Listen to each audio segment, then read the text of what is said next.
Hello Internet, and welcome to my live reaction for One Piece chapter 1042.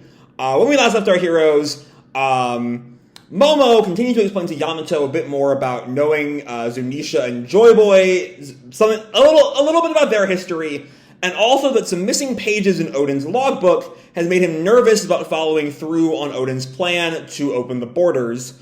Meanwhile, Raizo and Fukurokuju finish their fight with Fukurokuju giving out first, on account of the flames, and Jinbei arrives, and Raizo mentions that there are some kind of preparations that are complete at this point. We don't know what those are preparations for exactly, but, you know, interesting stuff there.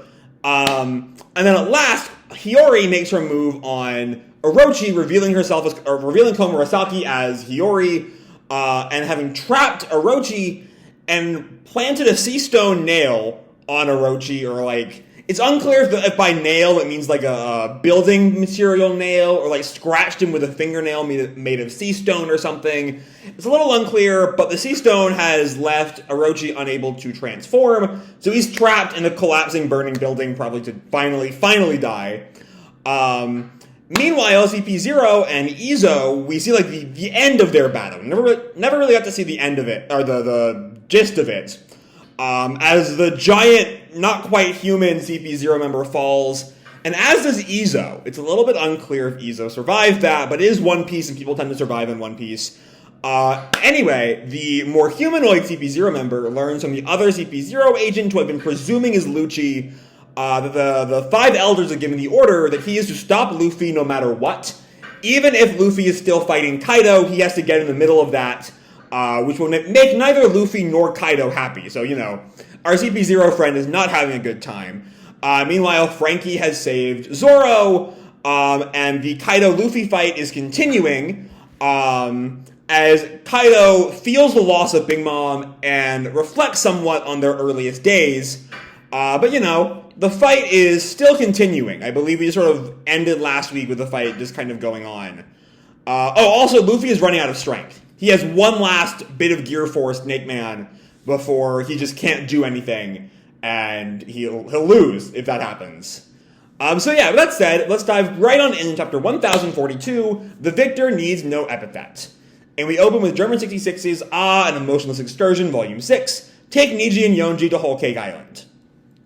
And we see, after putting his, like, deck Niji and Yonji, I believe, I saw the cover and looked up what exactly is going on, because the Charlotte siblings were so long ago, and I kind of rushed through that chapter to catch up with Wano, that like I don't remember who each of them are for the most part, but it's Oven who has the book power and is carrying Oven through one of, I think it's Creme Brulee's mirrors, back to Whole Cake proper instead of whatever sub-island they're on. Either way, that's continuing slowly but surely as cover stories are wont to do. Anyway, we open on the first basement level. In the aftermath of our CP0 friend learning about capturing Luffy, what I forgot to mention last week is that we saw Drake stirring. And we didn't get a whole lot of context around that, and how exactly Drake and CP0, why they're at odds is still kind of odd to me, given Drake's status as a Marine. But now we open to see that Drake has stabbed the CP0 man through with a blade. As the man just turns to Drake, explain yourself, Drake. And Drake just sort of is, you know, he's clearly exhausted. He's taking some beatings today. But just tells the man, this is what my justice tells me to do. And CP0 tells him, then I am envious of you.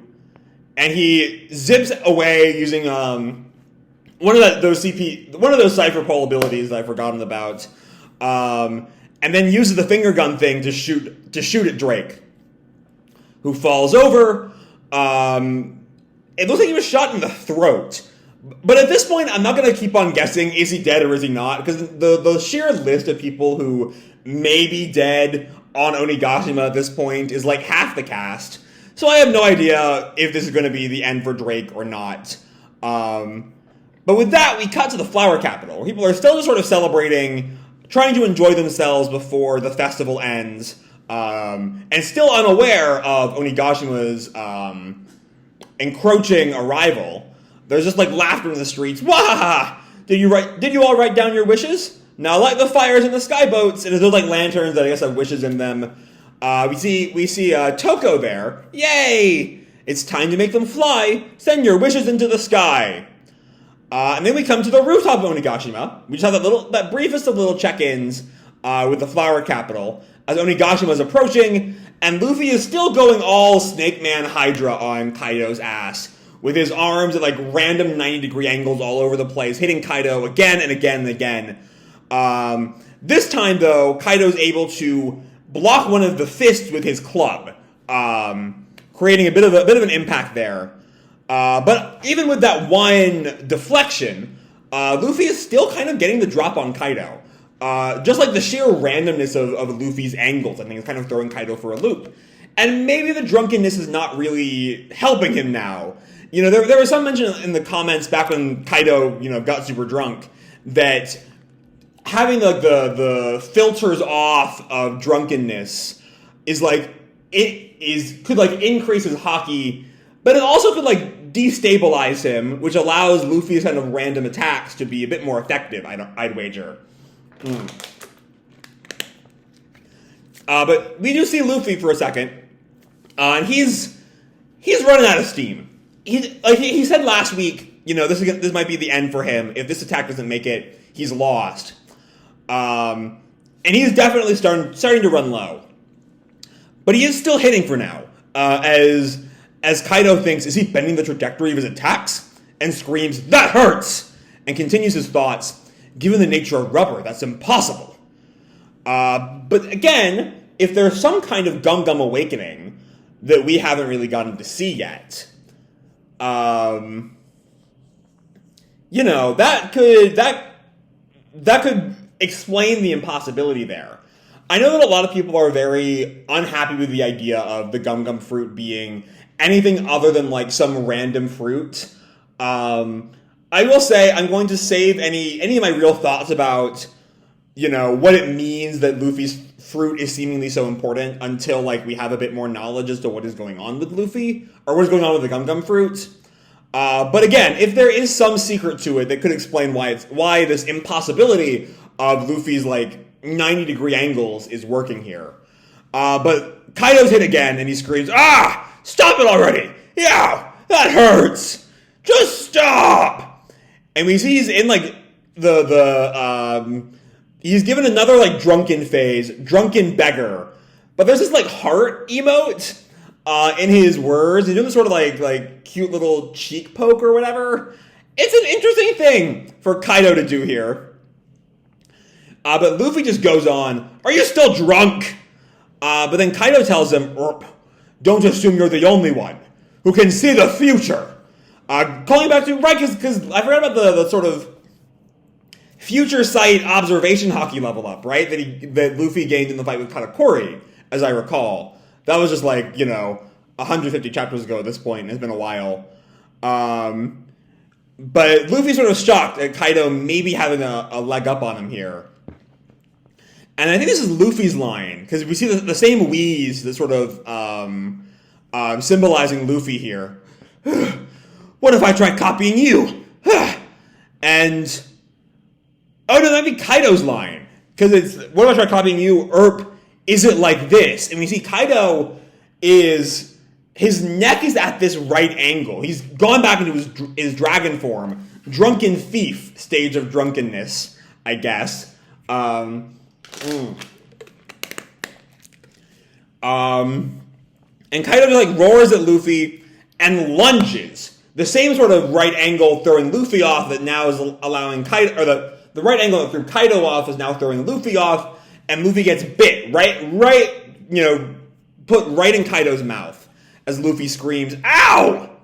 And Kaido, with Luffy still, I think maybe inside, he swallowed Luffy. Or at least Luffy's like in his mouth, no longer in any way outside of Kaido. And Kaido flies up to the sky. As Luffy's like beating on the inside of Kaido, "He ate me! Let me out, damn it!" And Kaido does, letting Luffy out in the air, where Luffy can't really move super easy. And as Luffy has just started falling, Kaido lets out a blast breath attack, point blank range, slamming Luffy through the ground. We see the blast breath goes all the way down to the armory where Yamato is.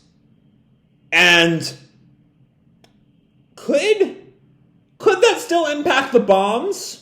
Or the bombs, like I know Kizenbo's gone, and the bombs are frozen. But if the blast breath could still, like, set off the explosives in the bombs, right? Like, that might have just made all of Yamato's efforts over the past, like, 15 chapters kind of for naught right there. But Kaido just, like, looks at this explosion that he set off. And yeah, maybe we see, like, a bunch of the ground sort of, you know, drops from under Onigashima. That might be from the blast breath attack. It might be from the bomb, though. Or the bombs. We see Luffy fall. And he goes into Bounce Man. And I guess, I forget, does Bounce Man let him bounce off the air? Or he's, like, bouncing off of the rubble or something?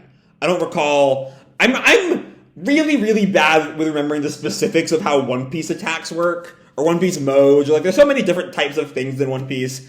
I can never quite keep them all straight. He might be bouncing off the air. He might be bouncing off of the rubble, though. Either way, he's caught himself. Even if he's taking that full force attack from Kaido. And yeah, he is bouncing off the air, which answers my earlier question about Bounce Man as he comes back up to Kaido. And Kaido stares at him. Whoa, roll, roll, roll. You're coming back? And Luffy just shouts, how many more minutes left? This is my final Gear 4. There's no time to waste. Losing not an option. And he jumps above Kaido now. And Kaido, still kind of drunk, looks at him. You're rather demanding. And Luffy goes on, as long as you're around, the people of Wano won't even have clean water to drink. And he, expands his, like, this part of his arm. Gum gum!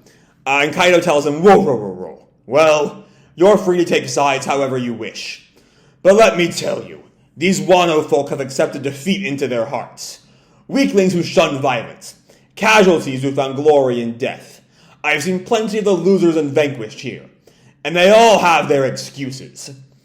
And I find that an interesting little bit. Because I want to go back to the very brief, seemingly irrelevant check-in on the Flower Capital. Because normally when we check in on the Flower Capital, there's some reminder of, like, how close Onigashima is to it. How close we are to the Flower Capital falling.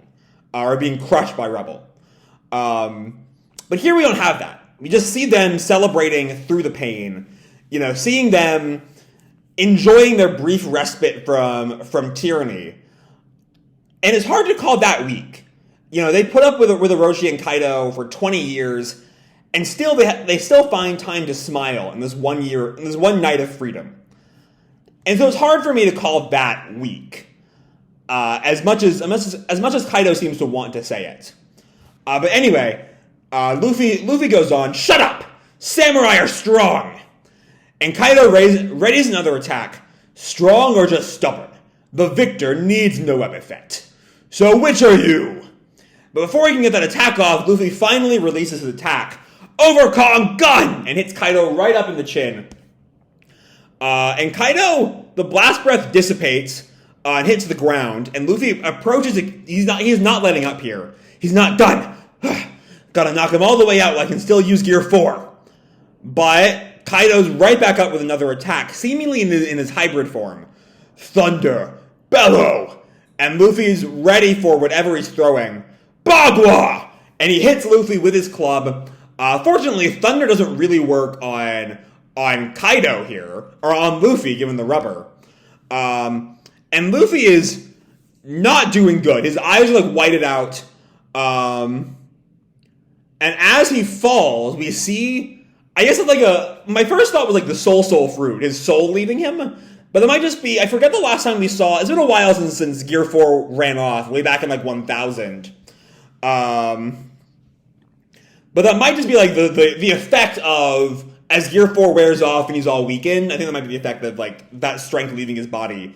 Because he like grabs it and shoves it back in his mouth saying, oh, don't leave me yet, strength. And Kaido looks back at him, whoa, roll.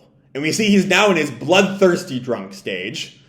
And Luffy is right back up to continue the attack. One more hit. And if that doesn't work, then I've lost. Is this going to be the end of Kaido? Because if that is the one more hit, then, like, you know, Luffy's not losing this fight. I think we've all kind of acknowledged that Luffy is going to win. Just given the shape of the narrative here. But I also don't feel like we're at the point where Kaido is at the end of his rope yet. I don't know. Though we do have that huff from Kaido, as we do see he's not fine. He's starting to feel that wear and tear. But Luffy's right back in the fight. Gum gum! And Kaido yells, "Show me what you've got, boy! Thunder! Bellow!" And Luffy readies, "Over! Huh?" And we see it's the CP0 guy. The one who's been told to kill Luffy. Iron Body. Which I'm assuming is one of those... I think Rokushiki was the name, right? Was Iron Body one of the forms of that? It might be... yeah. It's the tech guy form. Tech guy type of Rokushiki. Alright. Again, it's been like 700 chapters and Rokushiki was super relevant, so like I forget a lot of things. But he gets... Oh, he's right behind Luffy. He's holding Luffy's arm, stopping him from letting him go through with the overcon gun. But also letting Kaido do the dirty work here, because Kaido's right about to like smack down on Luffy. But he's shocked for a minute. CP0? And we have this flashback, all of a sudden, as, I guess this is one of the, like back in the Odin flashback, as a beast pirate grabs Momo, and Momo calls, "Father! Momo!" And Odin looks in shock at Momo's capture, just as Luffy looks in shock at CP0, and he's unable to move, and he takes that club full force. And that's where we leave off. As Kaido, I mean, it seems like he's won, given what Luffy's been saying. And Luffy falls, and the CP0 man grins. But yeah, to be continued. That's where we leave off. Okay. Okay. Where do we start here? God damn. There's so much here. Like, it's largely just a real good fight. Like, Luffy versus Kaido is tense, it's fun, it's interesting. It's just some cool fucking action here. There's not a whole lot of like, thematic stuff going on. Like, we have a little bit with Kaido talking about the weaklings who shun violence, which I feel like, you know, I kind of would have liked to see that brought up. Like, given what I said about the quick little cutaway to the flower capital, I would have liked to have seen, you know, Luffy comment not just about the samurai being strong, but about the civilians who are strong for enduring for these 20 years. I don't know. It's all like it's a little bit of thematic work there, but this isn't really a theme chapter. This isn't really a chapter to make you think.